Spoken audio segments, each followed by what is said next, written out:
Assalamualaikum warahmatullahi wabarakatuh. Pemirsa setia Jember 1 TV yang dirahmati oleh Allah Subhanahu wa taala. Sesungguhnya di akhirat nanti sudah ada pintu yang bernama Ar-Royan, di mana pintu tersebut dikhususkan bagi golongan orang-orang yang telah berpuasa. Pada hari kiamat nanti mereka akan berkumpul dan akan ada yang berseru. Siapakah di antara mereka yang berpuasa, dan mereka akan memasukinya secara kekal dan tidak ada seorang pun yang akan melewatinya. Dan pemirsa, bahagia sekali pada sore hari ini saya dapat menemani aktivitas Anda untuk menunggu datanya adzan maghrib dan waktu untuk berbuka puasa. Secara sesama kita akan menyimak ceramah agama yang dipandu langsung oleh Dr. Kiai Haji Abdul Haris MAG dari Masjid Jami Al Baitul Amin Kabupaten Jember. Untuk Anda pemirsa yang tidak dapat bergabung di jaringan televisi kami, langsung saja bisa mendownload aplikasi Jember 1 TV melalui Play Store, atau Anda dapat mengunjungi website kami di www.jember1tv.go.id. Untuk mempersingkat waktu pemirsa, langsung saja berikut dialog Ramadan selengkapnya.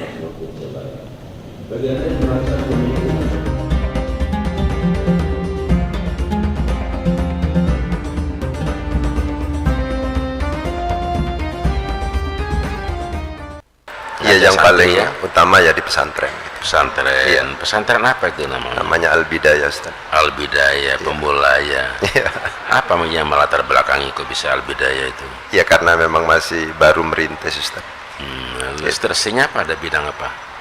Stressingnya di kami adalah membaca kitab, Ustaz. Kitab kuning. Jadi bagi Anda yang kepingin punya putra bisa membaca kitab kuning, istilah kitab kuning itu, Anda bisa masukkan putranya di pondok pesantren yang diasuh oleh beliau Dr. Kiai Haji Abdul Haris MAG, terletak di Jalan Muhammad Yamin, Ustaz. Muhammad Yamin, Ya, nomor 3B. Mana itu? Di Tegal Besar.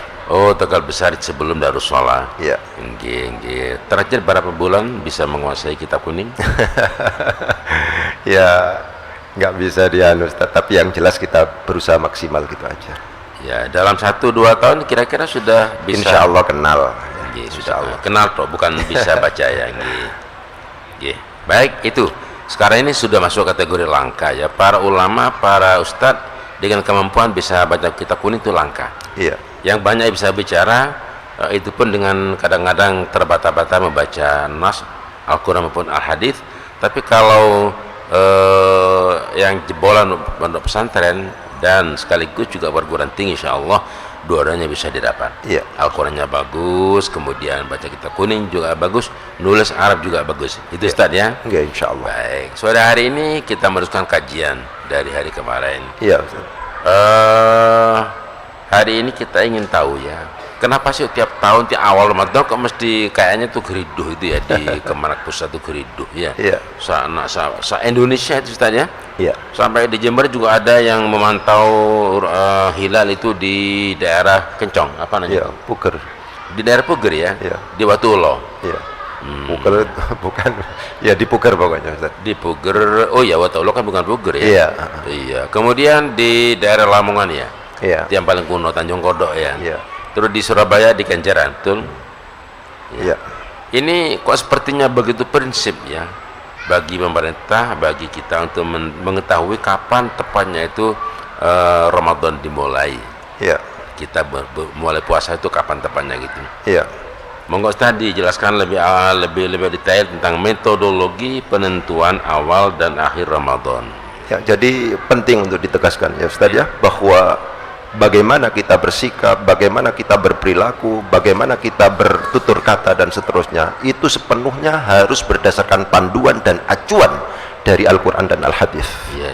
Tentang bagaimana menetapkan tanggal awal bulan dan akhir bulan, itu sudah sejak awal sering diucapkan Ustaz ya. Ya. Itu ada hadis yang bahkan banyak sekali dan dipakai ya oleh semua madhab. Saya pikir begitu. Sumu li ru'yatihi wa aftiru li ru'yatihi. Sumu li ru'yatihi, berpuasalah kamu li ru'yatihi, karena melihat bulan. Wa aftiru, dan juga begitu, mengakhiri puasa, berbuka pada tanggal, apakah tanggal 1, apakah Syawal. tanggal 30 besok Ustaz ya. Itu ya li ru'yatihi juga, karena melihat bulan gitu. Yang penting untuk diperhatikan di sini kata-kata ru'yah Ustaz. Iya. Sering saya tegaskan kepada ya di sini berkali-kali juga mungkin Ustaz ya, bahwa ru'yah itu adalah merupakan bentuk masdar dari ro'a yara. begitu Ustaz. Ro'a Yang ya masdarnya itu ada 3 Ustaz. Ada kata-kata ro'yan, ro'a ya ro'yan, itu berarti pikiran Ustaz. pikiran. Ya, pemikiran. Ro'yin. Kemudian ro'a ya ru'yatan. Lah itu Mimpi. dengan oleh para ulama diterjemahkan ru'yatan, pakai ru'yatan, itu melihat dengan penglihatan mata kepala ini Ustaz. Kepala, ya. Kalau ru'ya, ar-ru'ya as-shadiqah itu berarti melihat pada waktu mimpi gitu ya. Iya. Karena ini sharih hadisnya, inilah yang kemudian mendasari kita juga pemerintah ketika misalnya pada tanggal 29 itu mengutus di semua titik yang sudah ditentukan Ustadz untuk pada akhirnya melakukan itsbat nanti Ustadz ya. 29 apa itu? 29 sejak Sya'ban. setiap akhir Sya'ban atau pada tanggal-tanggal yang kemudian di situ itu memang dibutuhkan untuk menetapkan bulan Ustadz ya. Iya. Itu begitu. Apakah besoknya itu tanggal 30, apakah tanggal 1 begitu ya? Iya. Ketika misalnya tanggal 1 maka di situ terjadi ru'yah Ustadz. Ketika misalnya tidak terlihat ru'yah maka istikmal. Maka menyempurnakan menjadi 30. Jadi apakah kemudian di situ itu menggunakan ru'yah atau tidak sebenarnya itu panduannya apa kan begitu? Iya. Saya tegaskan tadi bahwa panduan ulama, panduan kemudian pemerintah dalam rangka menetapkan awal bulan itu dengan menggunakan ru'yah itu berdasarkan hadis sumu li ru'yatihi wa aftiru li ru'yatihi, dan yang dipakai bentuk masdarnya itu adalah ru'yah yang oleh para ulama itu ditegaskan dimaknai dengan melihat dengan mata kepala ini. Sehingga kalau seandainya kita lihat peta Ustaz ya, kita lihat peta misalnya 4 madhab yang ada, Syafi'i, Hanafi, Hambali, Maliki, semuanya Ustaz ya, kecuali ba'du Syafi'iyah, sebagian ulama Syafi'i, semuanya total itu bahwa penentuan awal bulan itu Ramadan, Sya'ban dan seterusnya itu penentuannya mutlak dengan menggunakan metode ru'yah.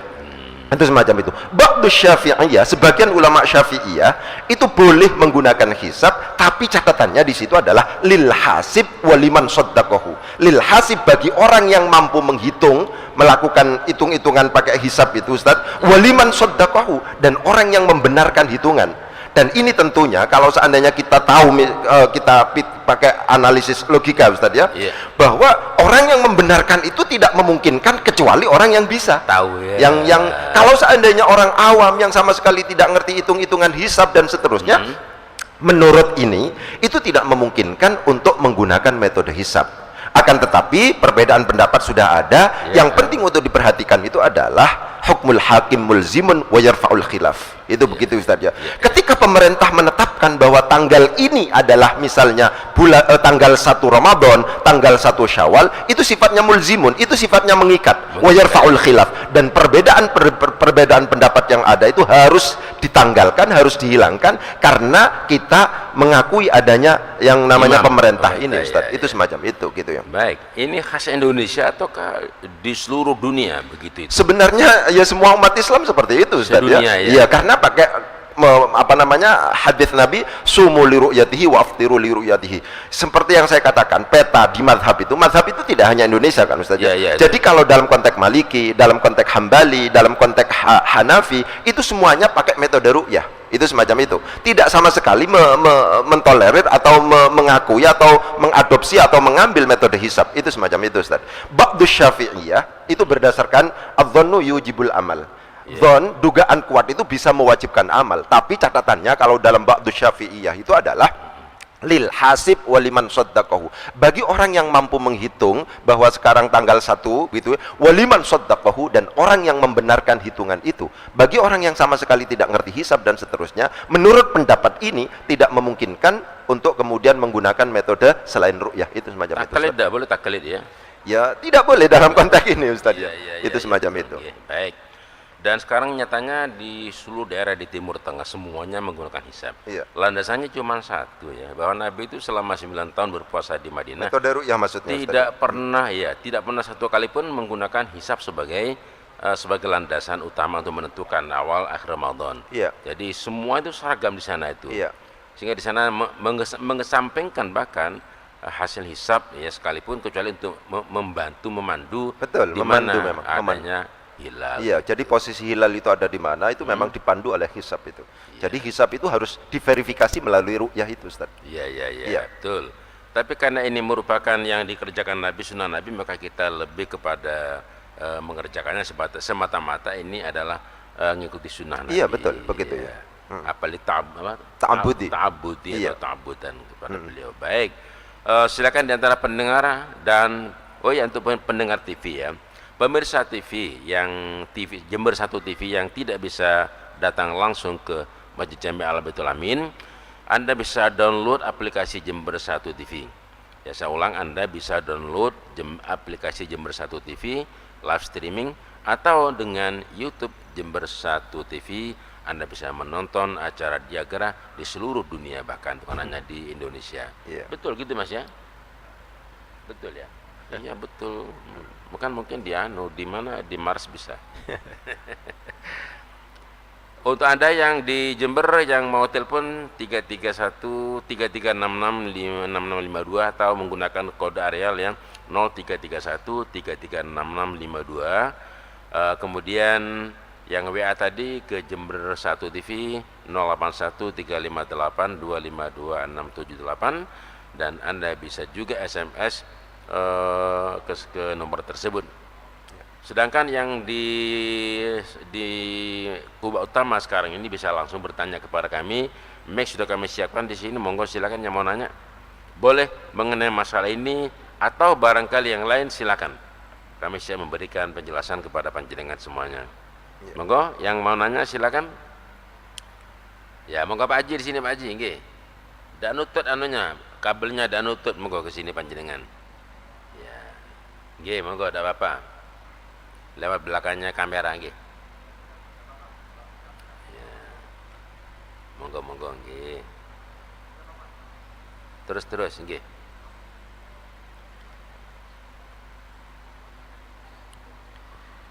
Bismillahirrahmanirrahim. Nama saya Sofyan Hadi dari Kebonsari, Pak.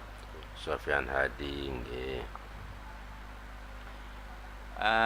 Pertanyaan saya. Assalamualaikum Pak Sofyan. Assalamualaikum warahmatullahi wabarakatuh. Waalaikumsalam warahmatullahi wabarakatuh nggih. Langsung kepada pertanyaan saja. Nggih. Ini berkaitan dengan zakat. Ya. Yatim piatu itu apakah punya peluang untuk menerima zakat fitrah? Karena yang saya lihat di daerah saya itu ada sebuah pondok pesantren itu menerima zakat fitrah. Sementara saya melihat dan saya di Al-Quran sendiri bahwa yatim piatu itu sepertinya kok tidak ada peluang untuk menerima zakat fitrah. Itu yang pertama, Ustaz. Ya, Yang kedua berkaitan dengan syafaat. Sebagai umat Nabi itu apakah nanti di akhirat secara langsung mendapatkan syafaat dari Nabi Muhammad SAW? Sementara yang kami dengar dari beberapa ustadz yang lain, di mana? Di Google apa di YouTube? oh tidak, Oh di iya. di pengajian-pengajian yang lain, Iya, bahwa iya. syafaat itu adalah hak Allah, bukan hak Nabi Muhammad. Ya, ini mohon petunjuk saya. Nggih. Ya. Terima kasih Ustaz. Assalamualaikum warahmatullahi wabarakatuh. Waalaikumsalam warahmatullahi wabarakatuh. Ustaz, apakah anak yatim punya peluang untuk menerima zakat fitrah? Karena ada satu yayasan yang menghimpun anak yatim, lalu ini istiqamah untuk menyampaikan proposal permintaan agar mereka mendapatkan zakat fitrah. Monggo Ustaz. Ya, sebenarnya masalah mustahik zakat itu sudah tetap Ustaz ya. 8 ya. Ya. Jadi innamas shadaqatu lil fuqara wal masakin wal amilina 'alaiha wal mu'allafati qulubuhum dan seterusnya itu Iya. Ustaz, yang ada yang ada 8 asnaf itu. Iya. Jadi memang di situ tidak ada yang namanya fuqara masakin itu Ustaz. Yang namanya fakir miskin itu tidak ada. Yatim. Yang ada itu ada. Yang tidak ada yang yatim itu Yatama, tidak ada. ya. Ya, anak yatim itu tidak ada. Yang ada adalah fuqara masakin. Ya. Jadi ketika misalnya siapapun misalnya yatim itu kan tidak mesti fuqara masakin gitu ya. Ya. Ada juga yatim piatu itu yang karena warisannya banyak ya menjadi tidak berhak untuk kemudian menerima zakat. Itu begitu ya. Dan catatannya Ustaz adalah orang yang sudah ditanggung nafkahnya Oleh siapapun misalnya itu sebenarnya tidak memungkinkan untuk kemudian diberi zakat Ustaz ya. Iya, Itu semacam itu. Jadi kalau seandainya misalnya orang ini bukan orang miskin, orang miskin karena dia sudah dijamin nafkahnya setiap harinya oleh anaknya misalnya begitu. Nah, itu sebenarnya tidak pas juga untuk kemudian di situ karena sudah dijamin, sudah ditanggung oleh yang menanggung gitu ya. Itu semacam itu. Jadi berdasarkan ayat Al-Qur'an innamas shadaqatu lil fuqara wal masakin, itu asnaf yang mustahik zakat itu yang 8 itu sudah ada ketentuannya. Siapa fakir, siapa miskin, siapa amilin, siapa ibnu sabil, siapa gharimin, kemudian dan seterusnya, itu adalah sudah ada ketentuannya. Memang di situ tidak ada yang namanya fakir anak yatim, itu tidak memungkinkan Tidak begitu ada, ya. ya. Akan tetapi karena kalau seandainya memang di situ misalnya Ustadz ya, memang ada sifat yang 8 itu Ustadz ya. Ini anak yatim misalnya, gak ada yang menanggung memang misalnya, ya atas nama fakir berarti, bukan atas nama anak yatim. Atas namanya adalah fakir miskin, itu semacam itu. Tapi karena ini adalah berupa yayasan gitu ya, nah, itu perlu untuk kemudian, karena yang namanya zakat itu tidak memungkinkan untuk diberikan kepada yayasan Ustadz ya. Harus kepada afrod, harus kepada person begitu ya. Jadi kalau seandainya mau memberikan kepada anak yatim, memang anak yatim yang di situ itu memang tidak ada yang menanggung. Jadi penegasannya begini, kesimpulannya Ustadz ya, memang masalah mustahik zakat itu sudah ada ketentuannya, yang 8 itu di dalam Al-Quran. Yang ada di dalam Al-Quran adalah fuqara masakin, bukan yatim piatu. Itu semacam itu. Baik, kalau gitu maka kesimpulannya Pak Haji tadi, yayasan apapun namanya, dimanapun namanya, itu tidak ada hak menerima zakat atau zakat fitrah karena tidak tersebut di dalam Al-Quran. Di dalam Al-Quran. Ingat, ini yayasan di lembaga ya. Itu kenapa di sini lembaga yang mengajukan proposal ke Al-Baitul Amin, saya katakan tanyakan siapa saja yang mereka itu masuk kategori dalam Al-Quran itu, silakan ditulis namanya. Nanti fitrah kita berikan kepada yang bersangkutan, bukan pada yayasan. Nah, kalau saya kadang-kadang malah dibuat membangun ya. Lah itu jadinya nggak bener sudah. Jadi ini sekalian mumpung ini didengarkan banyak orang sak Jember ini ya. Jadi kalau ada yayasan yang meminta seperti itu, minta pembagian zakat, diminta saja daftar anaknya. Kemudian zakat tadi itu dikasih nama sudah, ini tuh si A, si B, C dan sebagainya, sehingga yayasan tidak mendapatkan apa-apa kecuali barangkali sebatas yaitu hibah atau sedekah dan sebagainya dari siapapun yang yang berminat begitu. Nah, kalau misalnya anak yatim itu punya hak, ya kita bisa buka yayasan anak yatim ya, dengan syarat satu, orang tuanya kaya ya, yang almarhumnya. Jadi intinya memang seperti itu Ustaz. Jadi jam'iyah gitu ya, yayasan dan seterusnya itu tidak memungkinkan untuk dapat menerima zakat gitu ya. Yang menerima itu afrod ya, personal yang ada di situ atas nama fuqara, atas nama masakin, atas nama amilin, gharimin dan seterusnya itu. Bahkan kalau pengurus takmir masjid misalnya ya, tapi dia memang orang yang tidak mampu, boleh kan? Boleh atas nama fakir miskin. Tapi saya ada mau daftar. Iya, begitu. Ya, baik, silakan yang di rumah di radio bisa panjenengan telepon ke 336652 silakan, atau mungkin yang pakai kertas kemarin ada sisa satu tadi yang belum dijawab. Dari Mas Rizky, ininya disebarkan lagi? Belum ada. Oh ya, ini masuk, ini monggo silakan Mas. Ya, masuk. Assalamualaikum. Waalaikumsalam warahmatullahi wabarakatuh. Dari siapa? Dengan Wildan. Oh, Mas Wildan. Monggo Mas Wildan, silakan. Assalamualaikum Ustaz. Waalaikumsalam warahmatullahi wabarakatuh. Ya, saya mau tanya tentang ini Ustaz, mudharabah Ustaz. Mudharabah ini Tadi kurang satu syafaat belum. Sebagai hasil ini. Mudharabah. Ya. Menentukan apakah pelaku modal atau pemilik modal Ustaz. Seandainya itu ada kerugian Ustaz, itu siapa yang menanggung? Apakah ditanggung bersama atau gimana Ustaz? Nah, yang kedua tentang ini emas putih, Ustaz.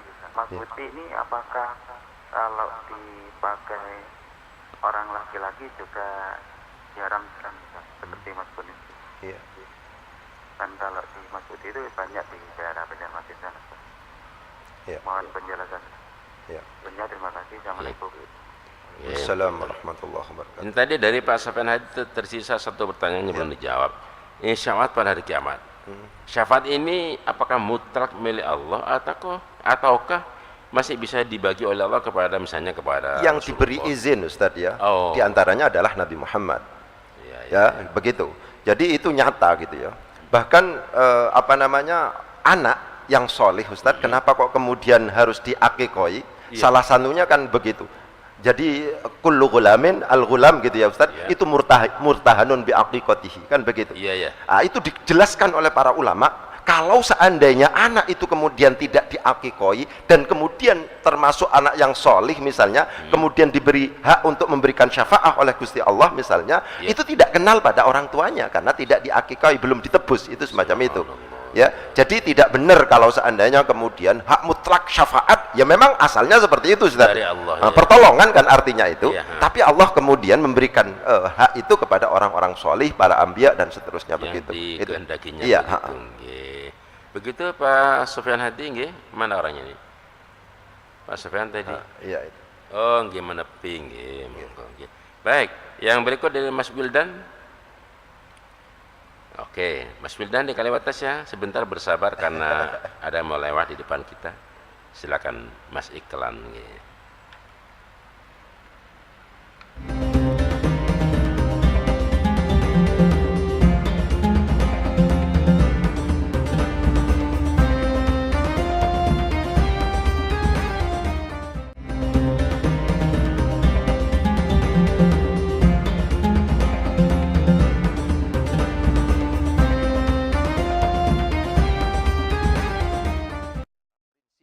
Kalau dalam bahasa Inggrisnya Ustaz ya, Iya, iya. profit and loss sharing Ustaz ya. Jadi untung rugi itu harus ditanggung bersama. Sama-sama. Itu dulu. Iya. Kalau seandainya kemudian siapapun antara pemodal, kan di situ itu misalnya ada Rabbul Mal Ustaz, ada pemodal, ada amil, ada yang melaksanakan. Iya. Itu kok kemudian tidak imbang, maka sebenarnya prinsip Islam sudah tercederai di situ. Oh. Ya begitu ya. Jadi tidak, meskipun atas nama syar'i, syariah macam-macam, sebenarnya tidak syar'i di situ itu. Karena apa? Karena posisinya tidak sama, gitu Iya, ya. iya, Yang iya. penting itu kalau seandainya untung ya dibagi bersama, kalau seandainya rugi juga ditanggung bersama. Itu yang benar itu. Iya. Tapi kalau seandainya kemudian itu tidak, misalnya ada pemodal maunya untung saja, misalnya Ustadz ya. Iya. Kalau seandainya rugi nggak mau tahu, pokoknya untung. Itu sebenarnya meskipun atas nama syariah, atas nama muamalah, atas nama apapun yang Arab-Arab itu Ustadz Nggak ya, boleh. misalnya itu sama sekali tidak fikih sebenarnya, Iya. tidak Islami gitu ya. Jadi yang paling penting dalam konteks mudharabah itu adalah al-ribah wal khusron, untung dan rugi itu harus ditanggung bersama. Iya. Itu catatan yang pertama Ustadz. Iya. Catatan yang kedua itu adalah jangan ngomong nominal Ustadz. Ya, jangan ngomong nominal. Misalnya saya akan menginvestasikan uang itu 10 juta misalnya. Setiap bulannya saya harus diberi 1 juta. Itu kan nominal Ustaz. Betul. Itu mesti salah kalau seperti itu. Jadi harus ngomong prosentase. Prosentase kesepakatan silahkan. Pokoknya nanti misalnya saya 30, sampean 70, saya Iya, 20, iya, iya. itu silahkan. Akhirnya pada akhirnya yang namanya prosentase itu yang kemudian menjadi ketentuan yang disepakati bersama. Kalau seandainya ngomong nominal, karena setiap bulan itu kan fluktuatif Ustaz ya. Betul, betul. Yang namanya kerugian, yang namanya keuntungan itu kadang-kadang tinggi, kadang-kadang rendah, kadang-kadang tinggi dan seterusnya. Nah, biasanya begitu investasi-investasi yang ada itu kadang cacatnya dari aspek hukum Islam karena sejak awal sudah ngomong nominal Ustaz. Iya, Setiap 10 juta misalnya saya akan memberi 500.000. Ya kalau dapat 500.000, kalau seandainya tidak, itu kan seperti itu. Jadi yang benar itu adalah prosentase. Iya, Jadi ada dua prinsip ini. Yang pertama itu adalah profit and loss sharing, untung rugi harus ditanggung bersama. Kalau seandainya ada pemodal yang tidak mau sama sekali rugi, maka itu sebenarnya bukan Islami. Meskipun atas nama syariah, atas nama muamalah dan seterusnya, itu tidak Islami sebenarnya. Itu semacam itu. Yang kedua, jangan ngomong nominal, ngomonglah prosentase. Gitu ya. Karena prosentase itu nanti pada akhirnya ya kalau seandainya tidak ada yang diprosentase karena rugi, ya berarti tidak dapat keuntungan. Kan seperti Ustadz ya. Iya, iya. Baik. Lain kalau seandainya sejak awal sudah ngomong nominal. Jadi prinsip utama dalam konteks bermuamalah dalam Islam itu apakah atas nama syirkah, apakah atas nama mudharabah dan seterusnya murabah dan seterusnya itu yang penting itu adalah profit and loss sharing, untung rugi harus ditanggung bersama. Yang kedua jangan ngomong nominal, ngomonglah persentase. Itu semacam itu, Ustaz. Nah, begini Ustaz. Ini pihak perbankan ya, bank syariah ya, apapun namanya sudah. Iya. Ini memberikan pinjaman uang sebanyak 50 juta Iya. kepada seorang petani tebu lah misalnya Iya. gitu ya. Nah, kemudian si bank ini menentukan bahwa dari 50 juta itu tiap bulannya dia nyicil plus dengan jasanya bunganya itu sekian. Iya. Itu termasuk kategori apa kalau gitu itu? Bukan Ya itu yang apa kemudian kalau seandainya mengatasnamakan Islam gitu ya, Ya. syariah dan seterusnya itu Ya. yang tidak pas. Karena sudah dari awal sudah menentukan. Iya. Iya. Inilah alasan kenapa kok kemudian fatwa di dalam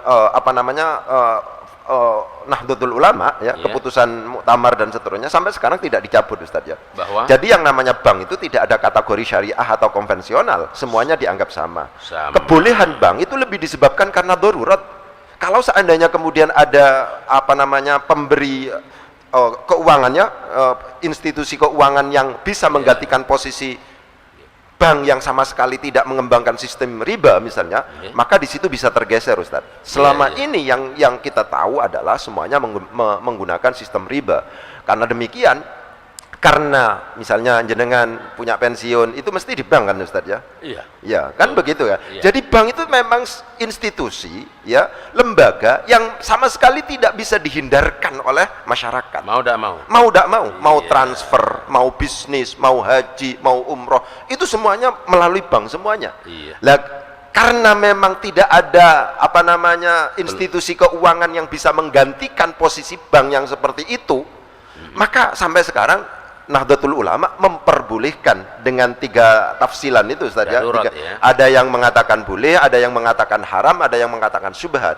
Bagi pegawai negeri insya Allah semuanya memilih yang boleh itu karena memang tidak bisa untuk kemudian dihindari itu. Iya. Itu semacam itu. Yang dosa terserah ya. Baik, yang kedua, emas putih. Ya. Ini apakah boleh dipakai kaum laki-laki? Emas itu tidak mengatasnamakan warna, Ustaz ya. Pokoknya atas nama emas, apakah itu putih ataukah kuning, Atau hitam? ya pokoknya itu menurut ahli itu adalah emas, itu maka diharamkan dipakai untuk orang laki-laki. Itu semacam itu. Gitu. Dan hitungan zakatnya itu sama ya, walaupun emas putih. Oh merah itu. iya, sama. Oh, gitu. Iya, sama. Jadi 20 mithqal kalau seandainya kemudian zahab itu 20 mithqal itu kalau seandainya dikruskan dengan sekarang, dikonversi dengan sekarang itu sama dengan 85 gram. Itu hitung-hitungannya Wahbah Zuhaili, Ustaz. Di dalam Al-Fiqhul Islami wa Adilatuh. Iya. Jadi 85 gram emas kalau seandainya kita punya itu maka wajib bayar zakat. Dan itu tersimpan selama 1 tahun. Ya, otomatis haul. Kalau belum baru beli enggak Ya, enggak. Iya, baik. Itu kenapa dulu saya nanya, gimana dengan gaji seorang pegawai yang belum tersimpan selama setahun, lalu tiap bulannya dia harus mengeluarkan zakatnya gitu loh. Itu pertanyaan saya sampai sekarang masih mengganjil itu. Ya, mau dijawab, Ustaz? Nanti aja. Boleh siap-siap ya, boleh siap-siap. Ya. Karena saya tahu panjenengan. Panjenengan sudah ikut yang mewajibkan. Ya. Baik, terima kasih. Silakan yang mau nanya langsung di sini para jamaah, monggo silakan. Kalau ada, monggo. Kalau tidak ada, saya baca pertanyaan yang datang. Masnya mau nanya ya? Bapaknya mau nanya. Mari Pak, tidak ada saya bayar kok, monggo silakan. Ya, bismillah. Yang telepon sahabat dulu ya. Assalamualaikum warahmatullahi wabarakatuh. Waalaikumsalam warahmatullahi wabarakatuh. Perkenalkan, nama saya Bu Haji. Bukan ibu, bukan ya, Bu Haji. Bu Haji, ejaan lama Pak. Oh gitu ya. Bertempat tinggal di Jalan DR Subanti, Gang Anggrek, Jember. Dr. Subandi. Yang saya ingin tanyakan Pak, pada waktu sholat maghrib, isya dan subuh, imam membaca Al-Fatihah dengan ayat terakhir walad dolin, kemudian makmum menjawab amin. Nah ini amin ini hukumnya wajib apa sunnah? Sunnah. Terus pada waktu taraweh ada pembacaan amin ini yang cepat, amin gitu dok Pak. Maksudnya itu Apa? tidak sesuai dengan ejaannya. Iya. Amin. Iya. Ah. Terus yang umumnya kan amin ya. Iya, kan? iya, iya. Nah ini Karena sholatnya artinya beda cepat, apa iya. enggak? Karena sholatnya cepat, maka Iya. cepat juga. iya. Terus lainnya Pak, ini berkaitan dengan Pak Jokowi waktu umroh itu Pak, Nggih. yang memperoleh kesempatan masuk Masuk di ke Ka'bah. Ka'bah dan makam Rasulullah itu Hukumnya mohon apa? memperoleh penjelasan Pak, mungkin apa masalah pahalanya apa macam Keutamaannya masalah nggih. lainnya itu. Nggih.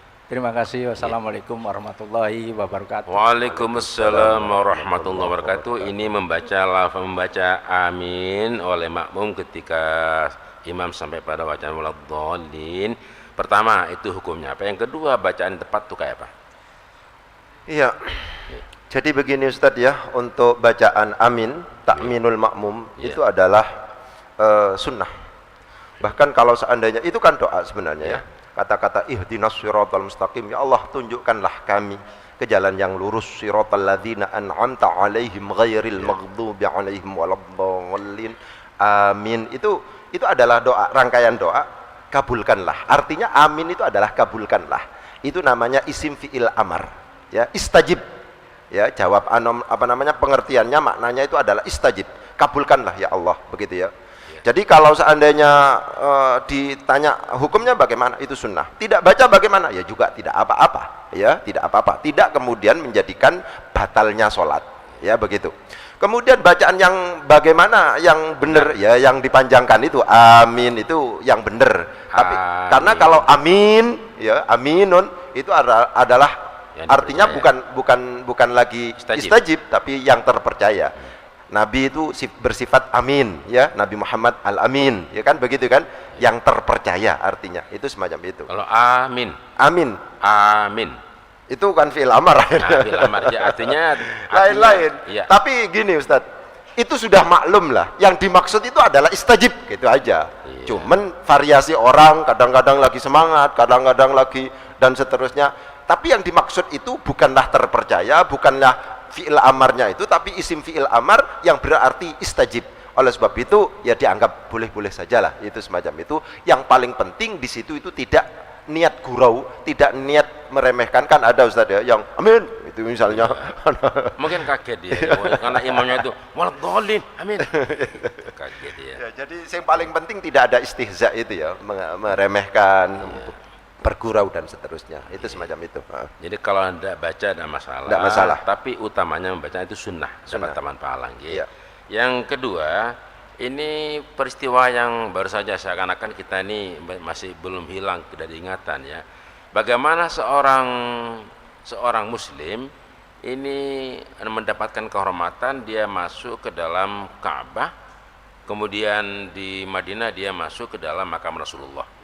Ini apakah ada fatwa ulama tentang masalah itu, umpama itu misalnya termasuk di antar perbuatannya sifatnya itu kehormatan atau karomah bagi beliau, ataukah barangkali malah tidak boleh gitu? Ya, jadi begini, memang ada Ustadz ya tempat-tempat yang memang di situ itu dimuliakan, ya, dimuliakan. Secara umum masjid itu adalah dimuliakan, ya kan? Kemudian kalau seandainya kita ngomong Masjidil Haram, apalagi Ustadz ya, kelipatannya seperti itu. Lebih lagi Ka'bah misalnya, kalau di situ doa di multazam misalnya, apalagi di dalam Ka'bah, itu semacam itu. Akan tetapi yang paling penting itu bukan tempatnya, gitu ya. Memang kalau seandainya kita berdoa di tempat tertentu itu diberi stimulus, diberi motivasi untuk bertempat di situ, di masjid, kemudian di tempat di Arafah, macam-macam, didorong untuk di situ. Akan tetapi bukan hanya itu saja yang kemudian menjadikan doa kita istijabah, kemudian didengar oleh Allah. Waktu itu juga. Tapi yang paling penting itu adalah ini Ustadz, luqmatul halal. Nah, itu yang paling penting. Iya.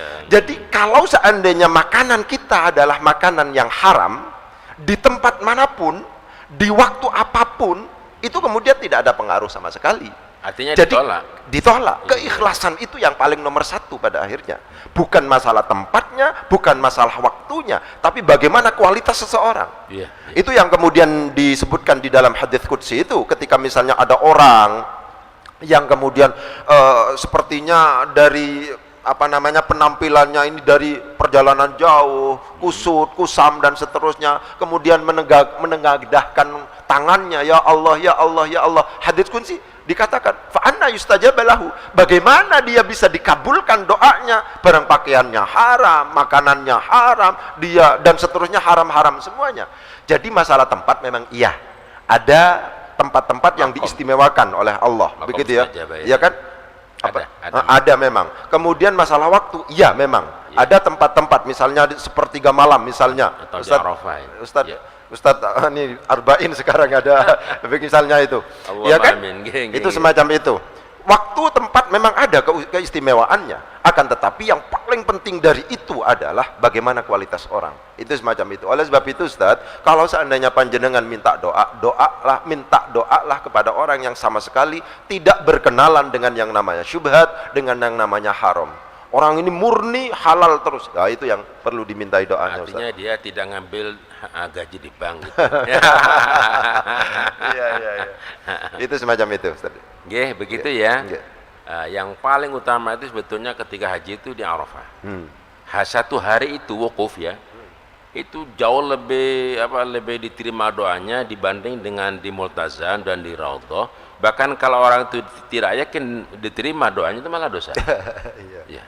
Seperti itu.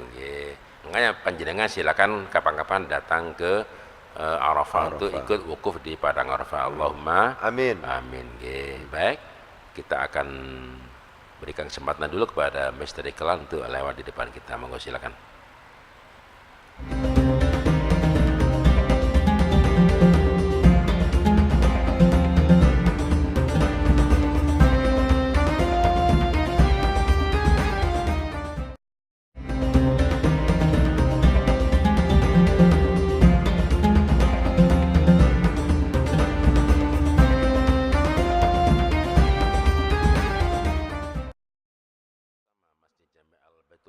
Untuk mengikuti acara selanjutnya yaitu acara Diagra Ramadan di Aula Agama Feodarar untuk bulan suci Ramadan. Bagi Anda yang tidak bisa langsung datang ke Al-Baitul Amin, untuk yang punya TV bisa download di aplikasi Jember 1 TV atau live streaming atau YouTube di Jember 1 TV. Sedangkan untuk RRI program 1 dan 2 dan 3 semuanya bisa diikuti. Nggih. Ini Ustaz ada pertanyaan dari Bapak Arfan Muzaki. Mana Pak Arfan Muzaki? Oh nggih, bukan Bapak ya, si muda ya. Ya nggih. Mas Arfan Muzaki, Jalan Kalimantan ya, Gang 4 Blok B45. Masih kuliah? Ya, dari mana asalnya? Mana? Puger. Dari Puger. Nggih. Assalamualaikum warahmatullahi wabarakatuh. Waalaikumsalam warahmatullahi wabarakatuh. Apakah diterima oleh Allah, ya maksudnya ini, Ya. jika ada seorang anak berkorban untuk orang tuanya yang sudah wafat? Ya. Kemudian apakah diterima juga jika seorang anak mewakilkan umroh atau mengumrohkan orang tuanya yang sudah wafat? Ya. Terima kasih. Ya. Jadi secara umum perbuatan baik yang kemudian kita berikan atau kita hadiahkan kepada orang-orang yang meninggal dunia ya, itu sampai, itu boleh ya. Bahkan ini Ustaz ada cerita menarik, Imam Izzuddin bin Abdissalam gitu, awalnya tidak percaya bahwa itu bisa sampai Ustaz. Apakah sawabnya qiraah, apakah kan begitu ya. Itu tidak percaya. Kemudian terpaksa kemudian menarik kembali ucapannya, lebih disebabkan karena ceritanya ini Ustaz ya di dalam kitab itu, dia meninggal dunia kok ternyata memang pahalanya orang-orang yang dikirimkan dari dunia itu kemudian ke alam barzah itu Ustaz, itu kok bisa sampai. Itu semacam itu. Imam Ahmad juga seperti itu. Jadi kesimpulannya adalah berdasarkan dalil-dalil yang ada itu, semua amalan ibadah kita, ya, apakah itu kurban, apakah itu umroh. Kalau haji dan umroh itu, kalau yang mewakili anaknya catatannya memang sederhana, dia pernah haji untuk dirinya sendiri dulu, Ustaz, ya. Dia pernah umroh untuk dirinya sendiri dulu, gitu ya. Baru kalau seandainya dia sudah itu, baru bisa mengumrohkan orang tuanya. Secara umum adalah perbuatan baik itu kalau seandainya kita hadiahkan kepada seseorang yang meninggal, itu memungkinkan untuk kemudian dianu. Oleh sebab itu kalau dalam doa itu Allahumma ja'al wa taqabbal thawaba ma qara'nahu minal Qur'an dan seterusnya itu, Ustaz, ya. Itu kan hadiah. Itu semacam itu. Ya. Saya tambah dikit Mas ya, Mas siapa tadi? Mas Arfan G. Bisa Anda lihat nanti di dalam kitab yang standar bawa aja, misalnya di Riyadhus Shalihin ya. Itu ada sebuah kisah di mana seorang anak itu menyampaikan kepada Rasulullah bahwa dia adalah seorang yang berbakti kepada orang tuanya. Lalu dia nanya, wa kaifa abirhuma ba'da mautihima? Ketika orang tuanya masih ada, dia itu mungkin ya kalau ke sana bawa makanan untuk beliau dan sebagainya. Lalu bagaimana caranya berbakti ke orang tua ketika mereka wafat? Nabi bersabda, anta saddaqa lahuma ma saddaqatika wa antu sholli lahuma ma sholatika, dan seterusnya gitu. Ya, itu dasar yang jelas sudah bahwasanya hendaklah engkau bersedekah atas nama kedua orang tuamu, ya. Artinya apa? Nyampe itu. Iya, iya. Wa antu sholli lahuma ma sholatika, anda kamu doa atau sholat ya untuk orang tuamu bersama dengan sholatmu dan sebagainya itu. Bahkan ketika yang haji itu Ustaz ya, apakah orang tua saya ini wafat mendadak, dia punya keinginan untuk berhaji, apa hujju anha? Nanya sahabatnya, apakah boleh saya berhaji untuk atas nama beliau? Nabi bersabda, qala hujji anha, berhajilah kamu atas nama beliau. Ini Allah haqqu bil wafa, Allah itu lebih berat untuk ditunaikan haknya gitu. Jadi nasnya jelas di Al-Quran, di Al-Hadis bahwa justru oleh Kanjeng Nabi diperintahkan kita itu ketika panjenengan misalnya tadi naruh uang di mana, di kota amal, katakan ini sedekahnya bapak ibu saya, masuk ke dalam pundi-pundi orang tua itu. Jangan untuk dirinya ya. Makanya Nabi ketika nyembelih hewan kurban itu beliau berdoa dulu, Allah mataqabbal min Muhammadin wa min ali Muhammadin wa min ummati Muhammadin. Ya Allah, terimalah korban ini, korban dari Muhammad dan dari keluarga Muhammad dan dari umat Muhammad. Dan ini penting Ustadz untuk ditegaskan karena memang ana inda dhanni abdi bi. Begitu Ustadz. Jadi mereka yang kemudian tidak berkeyakinan untuk kemudian diterima misalnya, tidak diterima sungguhan itu ya. Dan nyampe sungguh. Jadi kita harus berdasarkan dalil-dalil yang ada itu, kita harus yakin bahwa itu memang bisa sampai kepada orang tua kita. Itu intinya. Iya, bagus gitu. Di antara yang hadir, monggo yang mau nanya langsung silakan. Ada enggak? Ada Ustadz. Monggo Mas. Ya, gitu.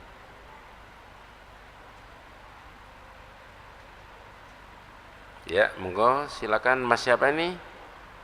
Assalamualaikum warahmatullahi wabarakatuh. Waalaikumsalam warahmatullahi wabarakatuh. Dari? Ya, nama saya Nasir dari Malang, Pak. Kok jauh banget nih? Ya, ini tadi Musafir. Ya, mampir. Ini sedikit saya mau nanya mengenai fikih siasa, Politik. terutama antara hubungan masjid dengan politik. Iya, Pak.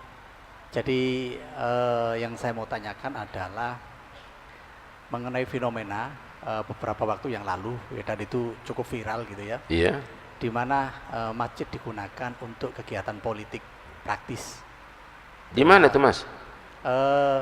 Ada banyak. Istiqlal ya. Ada banyak contoh, Pak. Ya, Iya. gitu ya. Dan itu sudah bukan rahasia lagi, makanya saya sampaikan itu bahkan sebagai viral gitu. Iya, tidak apa-apa. Nah, ada debat cukup sengit ketika kejadian tersebut banyak dipertanyakan, dan jawaban mereka zaman Rasulullah saja masjid itu dulu adalah dipakai untuk tempat segala kegiatan, bahkan kegiatan politik pun, pemerintahan, latihan perang juga dilaksanakan di sana gitu ya. Iya. Tetapi ada akibat bahwa kalau itu digunakan maka muncul potensi perpecahan. Nah, kira-kira menurut Ustadz fenomena seperti ini apakah apakah Bisa baik bisa gitu diterima apa bisa, enggak? ya gitu. Terus kemudian Ya. dalam batas-batas apa siasa ini bisa ditarik ke dalam masjid sebagai tempat ibadah. Iya. Terima kasih. Assalamualaikum warahmatullahi wabarakatuh. Waalaikumsalam. Ustaz. Jadi ini yang perlu dipahami adalah pertama itu masjid. Iya. Yang kedua adalah masalah politik dulu, siasa dulu. Kalau sudah definisinya sudah ketahuan, ketemu, baru nanti apa hubungan di antara keduanya. Monggo. Ya. Jadi secara umum masjid itu la masjidun ussisa 'alat taqwa. Gitu ya. Jadi yang namanya masjid itu dibangun itu memang tujuannya adalah untuk meningkatkan ketakwaan. Itu intinya seperti itu. Iya, iya. Lah, apakah kemudian kegiatan-kegiatan yang atas nama politik yang itu sebenarnya sudah ada anjuran ya, ada himbauan bahwa yang namanya masjid itu harus steril dari itu semuanya, karena memang yang jelas ketika misalnya kemarin itu misalnya ada pengelompokan yang cukup keras ya antara yang polarisasinya cukup kuat itu antara yang satu dengan yang lain misalnya itu, maka menjadi tidak lagi cocok pada tujuan atau sesuai dengan tujuan masjid itu dibangun. Yang pasti pada akhirnya di situ akan ada pertentangan, konflik dan seterusnya itu. Yang jelas itu kan wa'tasimu bihablillahil jami'a wa la tafarraqu. Janganlah kemudian kita bercerai-berai.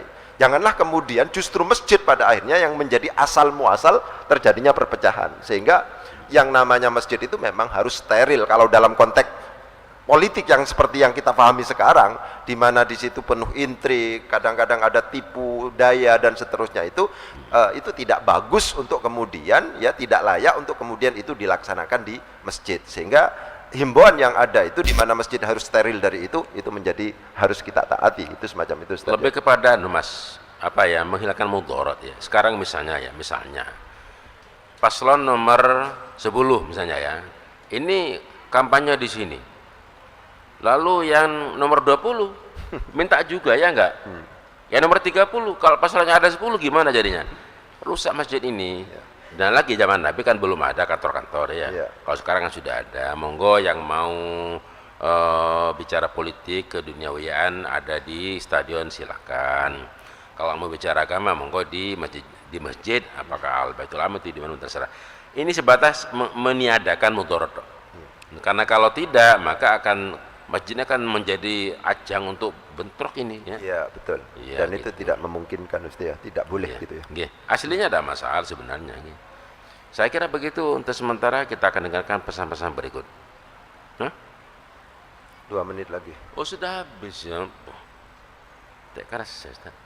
Baik, saya kira begitu Ustaz. Monggo yang tadi itu ditekankan kembali topik daripada diagram pada sore ini yaitu metodologi. Jadi seperti yang tadi saya tegaskan bahwa bagaimana kita bersikap, bagaimana kita bertindak dan berperilaku dan seterusnya termasuk dalam konteks menentukan bagaimana awal bulan Ramadan dan Syawal misalnya itu harus berdasarkan hadis Nabi. Itu seperti itu Ustaz ya. Di dalam hadis Nabi ditegaskan sumu li ru'yatihi wa aftiru li ru'yatihi gitu. Jadi puasalah kamu karena melihat bulan dan berbukalah kamu karena melihat bulan juga gitu ya. Inilah alasan kenapa kok kemudian di NU dan kalau seandainya kita lihat peta misalnya 3 madhab itu semuanya sepakat pakai ru'yah. Satu madhab saja, sebagian madhab saja Syafi'iyah, ba'du Syafi'iyah yang merekomendasi adanya hisab gitu ya. Ini bukan berarti tapi kita mencoba untuk mendudukkan pada yang sebenarnya Ustaz ya. Artinya tidak kemudian mengharamkan hisab. Enggak. Memang ada peluang masih itu gitu.